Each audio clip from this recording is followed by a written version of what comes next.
உங்க வாசன் எல்லாரும் நல்லா இருப்பீங்கன்னு நம்புறேன். ஸோ எல்லா ப்ரெஸ்ஸுக்குமே ரொம்ப நன்றி இங்கே வந்ததுக்கு. ஐபிஎல் இந்தியன் பீனல்லா படம் வந்து நல்லபடியாக நடிச்சு முடிச்சு 28ஆம் தேதி திரையரங்குக்கு வரப்போகுது. யூடியூபராக இருந்த எக்ஸ்பீரியன்ஸும் இது எப்படின்னு கேட்குறீங்களா இல்லை என்ன கேள்வின்னு கேட்குறீங்க? அதாவது நீங்கள் யூடியூபராக இருந்து நீங்கள் படத்துக்கு நடிக்க வந்திருக்கீங்களா, இந்த அனுபவம் எப்படி இருக்கு? ஏற்கனவே முதல் படம் மஞ்சள் விரலே சில பிரச்சனைகள் வந்துச்சு, அதுக்கப்புறம் ரெண்டாவது படமா எடுத்திருக்காரு. இல்லை சில பிரச்சனைகள் இல்லை, ஒரே ஒரு பிரச்சனை, அவர் தான் பிரச்சனை. அவருக்கு படம் பண்ணலை, அதுக்கப்புறம் படம் வரலை, அவ்வளோதான்.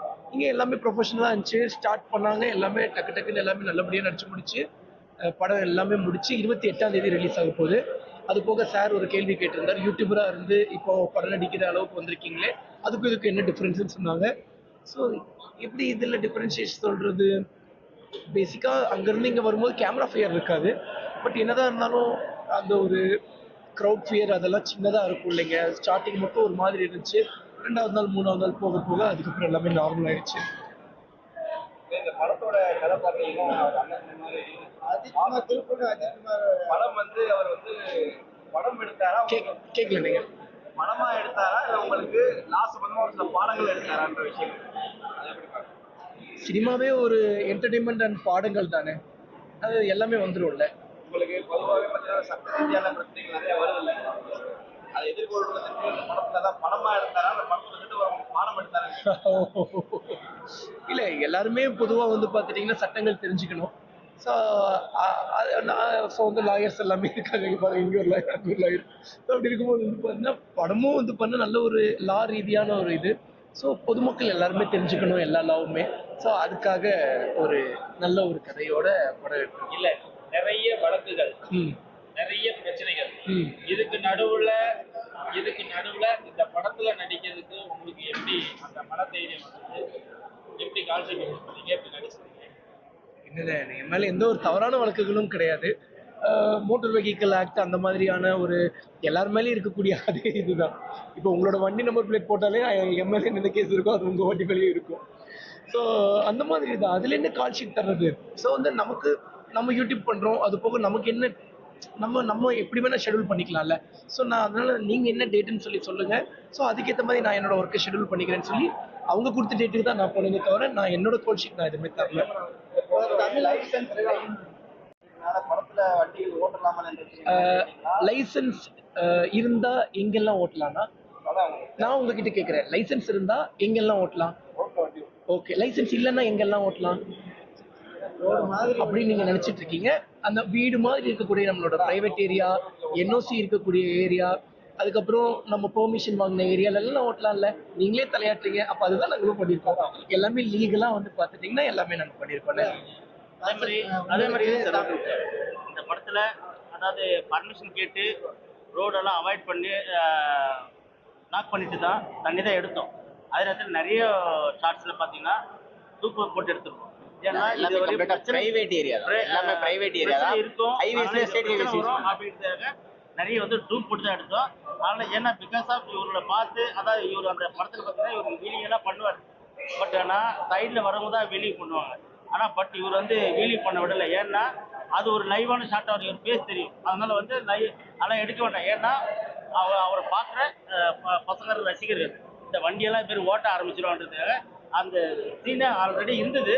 நான் அதை எடுக்க வேண்டாம், வாசம் நடிக்கிறதுனால வீலிங் ஷாட் எல்லாம் வேண்டாம் அப்படின்னு சொல்லிட்டு அதை அவாய்ட் பண்ணேன். எதுக்காகனா மக்கள் இவரை ஃபாலோ பண்ணுறதை கெட்டு போயிடக்கூடாது அப்படிங்கிற ஒரு நல்ல இடத்துக்காக தான் என்னுடைய ஆசையை நான் மூடிட்டேன். வாசன், உங்களுக்கு நிறைய யங்ஸ்டர்ஸ் உங்களுக்கு ஃபாலோவர்ஸாக இருக்காங்க. இப்போ விஜய் வந்து அரசியலுக்கு வந்ததுனால அவரோட இடத்த நீங்க நினைக்கிறீங்களா? ஏன்னா தே ஆர் லெஜெண்ட்ஸ்னா, no comparison, they are legends. அந்த இடத்த நிரப்பலாம், காலியா இருக்கிறதா ஃபீல் பண்ணிப்பீங்களா? ஆனா அப்படி இல்லை, நான் எப்படி சொல்ல முடியும்? அப்படிலாம் இல்லை, நம்மளோட முயற்சிகள் நம்ம போட்டுக்கிட்டே இருக்க வேண்டியதான். நம்ம முயற்சிகளுக்கு ஏற்ற மாதிரி கடவுள் பரிசு தருவார், அவ்வளவுதானா? ஆசை கனவு அவரோட கட்சியில எதுவும் இணையறக்கான வாய்ப்புகள் இருக்கு, இல்ல அவருக்கு ஃபாலோ பண்ண? இல்லைண்ணா, நம்ம அரசியல் பேசுற அளவுக்கு நம்ம ஒன்றும் அவ்வளோ பெரிய பையன் இல்லை, 25 தான் ஆச்சு. ஏன்னா யங்ஸ்டர்ஸ் நிறைய ஃபாலோவர்ஸா இருக்கிறாங்க, அதனால இளைஞர்கள் வாக்குகளை. இல்லைண்ணா, அரசியல் இதெல்லாம் கிடையாது நமக்கு. நம்ம பட ரீதியா இப்போதான் முன்னேறி வந்துட்டு இருக்கோம். அந்த மாதிரி இப்போதைக்கு நம்ம முன்னேறுவோம். சரி, இப்போ அடுத்த படங்கள் எதுவும் வாய்ப்புகள்? ஆனால் அடுத்தடுத்த படங்கள்லாம் வந்துட்டு இருக்கு. கடவுள் அன்பன்லையும் உங்களை மாதிரி நல்ல உள்ளங்கள் அன்பாலையும் அடுத்தடுத்த கதைகள் எல்லாமே கேட்டுட்டு இருக்கோம். நல்ல ஒரு கதை அமைஞ்ச உடனே நல்ல ஒரு ப்ரொடக்ஷன் இருந்தால் உடனே நடிக்கிறது. மதுரையில் நடந்த ஷூட்டிங் எக்ஸ்பீரியன்ஸ் இருக்கு. மதுரையில் நடந்த ஷூட்டிங் எக்ஸ்பீரியன்ஸ் ரொம்ப நல்லா இருந்தது. மதுரை மக்கள் எல்லாருக்குமே ரொம்ப நன்றி உங்களோட அன்பு ஆதரவுக்கு. கிட்டத்தட்ட ஒரு ரொம்ப நாள் வந்து பார்த்தீங்கன்னா நம்ம மதுரையிலேயே நடந்தது. மதுரையிலேயே வந்து பார்த்துட்டிங்கன்னா ஒரு சின்ன சேசிங் ஓடி ஃபைட்டர்ஸ் எல்லாம் வர்ற மாதிரி நம்ம மதுரையில் லைவாக எடுத்தது. அதில் கூட வந்து பார்த்தீங்கன்னா ஓடி வரும்போதெல்லாம் வந்து படம் கிராஷ்லாம் ஆச்சு. பட் எல்லாமே நல்லபடியாக வெற்றிகரமாக எடுத்து முடிச்சாச்சு. வர்ற 28ஆம் தேதி படம் ரிலீஸ் ஆக போகுதுங்க. ரீல்ஸா இப்படி இருந்த காலகட்டத்துல நீங்க வந்து இப்ப படத்துல வேற நடிக்க வந்திருக்கிறீங்க. நீங்க இளைஞர்களுக்கு சொல்லக்கூடிய விஷயங்கள் என்ன? உலகத்துல எல்லா இடத்துலையுமே நல்ல விஷயங்களும் இருக்கும், கெட்ட விஷயங்களும் இருக்கும். நல்ல விஷயங்களை எடுத்துக்கோங்க, கெட்ட விஷயங்களை விட்டுருங்க. அண்ட் வந்து அந்த ரேஸு அப்படி இப்படின்லாம் சொல்றீங்க, அது நீங்க தான் அப்படி சொல்றீங்க. நான் ஒரு ரைடர், நான் ரைட் தான் பண்ணிட்டு இருந்தேன். அதுதான் நீங்க அப்படி ரேஸ் சொல்லி ஒரு ரேசர்னே ஒரு பேரை உருவாக்கி கொடுத்துட்டீங்க. எதை தொட்டாலுமே பிரச்சனை அப்படிங்கிற மாதிரியா உள்ள ஸ்டேஷன் போலீஸ் இப்படியா இது வந்தது இல்லையா? அதனால இந்த கேள்வி. பிரச்சனையை உருவாக்கி விட்டுட்டு நீங்களே பிரச்சனை ஆயிடுச்சு சொன்னா எப்படின்னு நீங்களே சிரிக்கிறீங்க.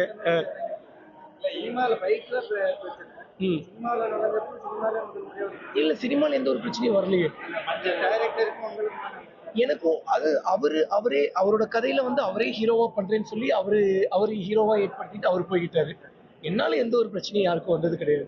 சரி, இந்த படத்துல டிடிபி வாசனுக்கு லவ் சாங்ஸ் காதலி அந்த மாதிரி 55 லட்சம் வியூஸ் மேல போயிடுச்சுன்னா லவ்ல. அதுக்கப்புறம் ஒரு சிங்கிள் இப்போதான் சொல்லி ஒரு சாங், அது ஒரு 40 லட்சம் பேரை தாண்டிட்டாங்க. அது இன்னும் நீங்க பாக்கலையா? அது நல்லபடியா இருந்துச்சு, எல்லாமே இருந்தது.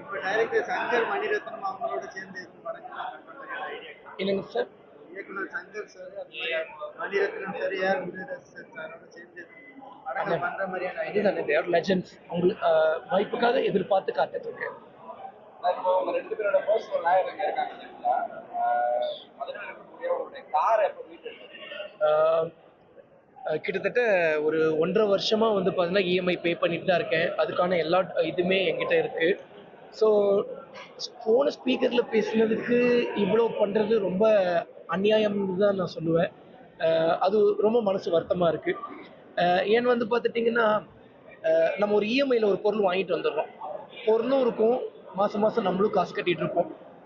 ஆனால் ஒரு கட்டத்துக்கு மேலே எப்படியாவது இந்த இஎம்ஐயை முடிச்சு விடணுண்டான்னு மனசில் ஓடும். ஆனால் என்ன நினச்சி பாருங்கள், இஎம்ஐயில் வாங்கிட்டு வந்த காரும் இங்கே தான் நிற்கிது, அதை நானும் யூஸ் பண்ணல, மாதம் 30,000 ரூபாய் கட்டிக்கிட்டு தான் இருக்கேன். ரொம்ப வருத்தமாக இருக்குது. சீக்கிரமாக மீட்டு தந்தீங்கன்னா ரொம்ப சந்தோஷப்படுவேன். ஃபோன் ஸ்பீக்கர் பேசுனது தப்பு தான். இனிமேல் அந்த மாதிரி தவறுகள் செய்ய மாட்டேன். நீங்கள் இருக்கும்போதும் பைக் நீங்கள் ரைடராக இருக்கும்போதே வந்து ஏகப்பட்ட பிரச்சனைகள் வந்து உங்களுக்கு யார் மூலமாக வந்தது. சினிமான்றது ஒரு மிகப்பெரிய ஒரு உலகம். ஆல்ரெடி நிறைய விஷயம் இருக்காங்க. ஒரு நடிகரை முன்னுக்கு வர விடாமல் தடுக்கிறதுக்குமே ஒரு டீம் இருக்கிறதா வந்து இது மாதிரி பேசியிருக்காங்க. இப்போ நீங்கள் இனிஷியல் ஸ்டேஜில் இருக்கீங்க, உங்களுடைய வளர்ச்சியை சினிமாவில் தடுக்கிறதுக்கான வாய்ப்புகள் நினைக்கிறீங்களா? உங்களுடைய பகைமைக்கு கண்டிப்பாக நினைக்கிறீங்க? இல்லைண்ணா, யார் என்ன தடுத்தாலுமே நம்மளோட முயற்சிகளை நம்ம நிப்பாட்டாத வரைக்கும் நம்ம எங்கேயுமே தோல்வி அடைய போகிறது கிடையாது. என்ன பிரச்சனைகள் வந்தாலும் என்னோட முயற்சிகளை நான் விட போகிறது கிடையாது. அதே மாதிரி தோல்வி அடைய போகிறதும் கிடையாது.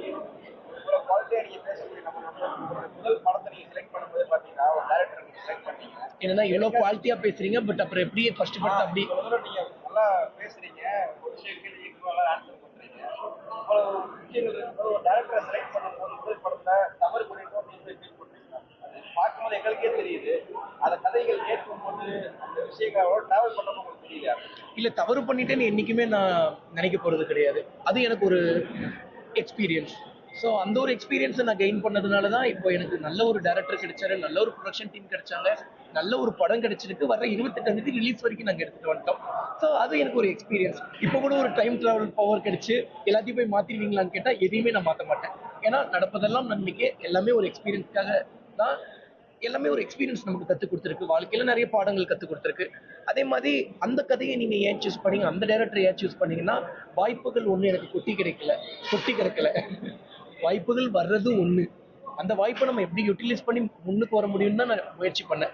ஸோ அப்படி இருக்கும்போது வந்து பண்ணால் ஆல்ரெடி ஒரு படம் பண்ண டேரக்டர், அவரே ப்ரொடியூஸ் பண்ணி ரிலீஸ் வரைக்கும் பண்ணியிருக்காரு. அப்படி இருக்கும்போது வந்து பார்த்துட்டிங்கன்னா சரி, நல்ல கதையாக தான் இருந்தது. சரி, நம்மளோட ஒரு நடிப்பில் நம்ம படம் என்ன எப்படி இருந்தாலும் வாசன் நல்லா பண்ணிட்டான்ப்பா அப்படிங்கிற ஒரு பேர் கொண்டு வர வைக்கணும்னு தான் நான் ஆக்டிங் கிளாஸ்லாம் போய் ப்ராக்டிஸ் பண்ணியிருந்தேன். பட் அதுக்கப்புறம் அவரோட கதை அவரே ஹீரோவாக பண்ணணும்னு நினச்சிட்டாரு. பட் அது அவர் அப்படி சொல்லி பண்ணியிருந்தா பரவாயில்ல. பட் அவ்வளோ ஒரு கேவலமாக நடந்திருக்க தேவையில்லை. இந்த படத்துல டிஸ்கஸ் எல்லாம் பண்ணிட்டீங்களா? அடுத்த படங்களுக்கு வந்து எவ்வளவு சேலரி ஆனா? ஆனால் சேலரி எல்லாமே அது இந்த படம் ரிலீஸ் ஆகட்டும், எல்லாம் நல்லதே நடக்கும். இந்த படத்துல ஃபாலோவர்ஸ் பிடிக்கிற மாதிரியான பைக் ரேஸ் இந்த மாதிரி ஆனால் இல்லை, நான் ஆக்சுவலி கதைக்கு என்ன தேவைப்பட்டிருக்கோ அதுதான் வச்சிருக்கோம். ஸோ ஏன்னா இதை நம்ம சொல்ல முடியாது. வாசனாலே உங்களை பார்த்து ஃபாலோவர்ஸ் அதாவது எல்லாருமே உங்களுடைய பைக் ரேஸ் உங்களுடைய அந்த இதெல்லாமே பார்த்து அவங்க ரசிக்கிற மாதிரி இருக்கனால அதுல ஒரு சீன் இந்த மாதிரிலாம் எதுவும் வருது இல்லை, நான் அந்த மாதிரி எதுவுமே ஸ்பெசிஃபையாக எதுவுமே வைக்கல. கதையில் கேரக்டருக்கு என்ன தேவைப்பட்டதோ அதுக்கேற்ற மாதிரி தான் எல்லாமே வச்சுருக்காங்க.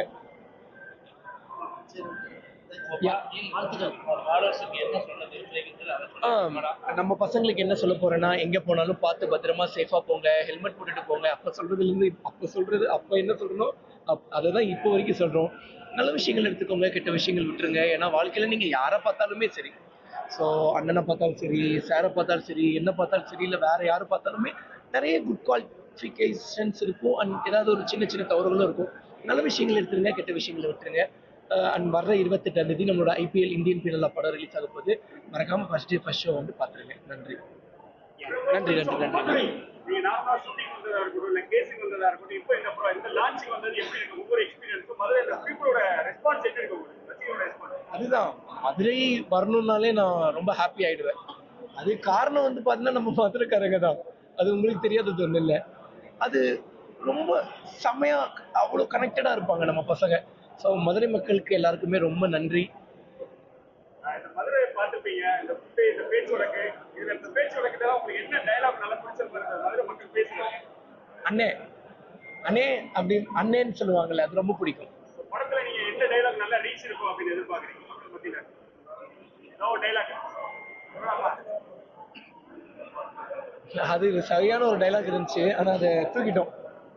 அது ஒரு நல்ல ஒரு டைலாக் இருந்தது. என்னை பார்த்துமாங்க உங்களுக்கு போலீஸ் கேஸ் கொடுக்கணும்னு தோணுது அப்படின்னு ஒரு டைலாக் இருந்தது. ஆனால் அதெல்லாம் நாங்கள் ரிமூவ் பண்ணிட்டோம், ஏன்னா ஷார்ட் பண்ணுறதுனால.